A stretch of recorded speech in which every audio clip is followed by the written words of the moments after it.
Imagine you're told by your doctor that you've contracted a deadly disease and you're likely to die from it, and there's no known cure. That's what it was like for millions of gay men in the 1980s.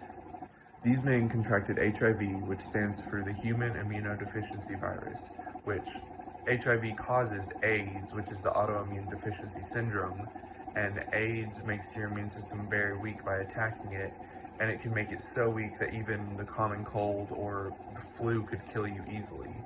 And while, yes, there is no known cure, there are medications such as Truvada that help keep it in check.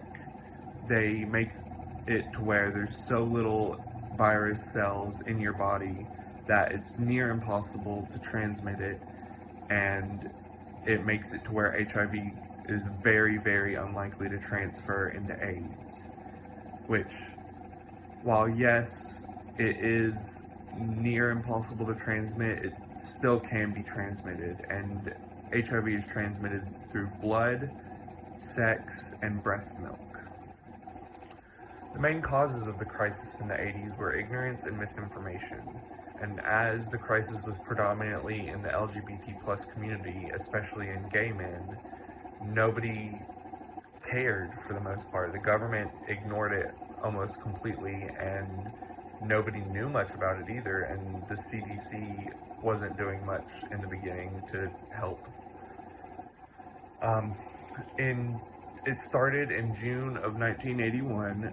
The first 5 cases were discovered, and then by August, over 100 men had contracted it that were known, and over half of those died.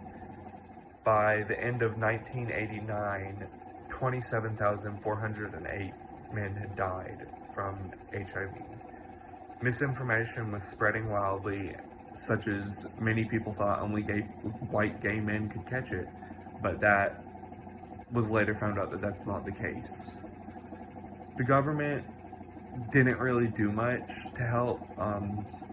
There were campaigns made in the beginning to tell gay men to use condoms, because up until this point, they didn't think they needed condoms. They thought condoms were only for pregnancy, but these campaigns were spreading information that wearing a condom is going to make it a lot less likely to catch HIV from your partner if they have it. But then in 1987, Congress banned the use of federal funds for these campaigns, and were very against it as it promoted or encouraged homosexual activities. And then the government created their own campaigns that didn't educate or give solutions. They just shamed gay men for having sex and made them scared that they were going to catch HIV if they have sex with anyone.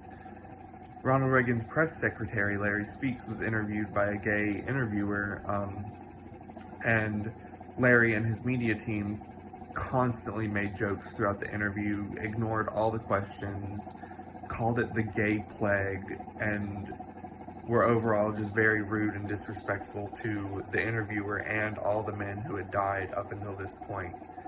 And in a future interview, Larry states that Ronald Reagan didn't seem concerned about the crisis at all, which is further demonstrated by Ronald Reagan not saying the word AIDS until 1985, when over 12,000 people had died.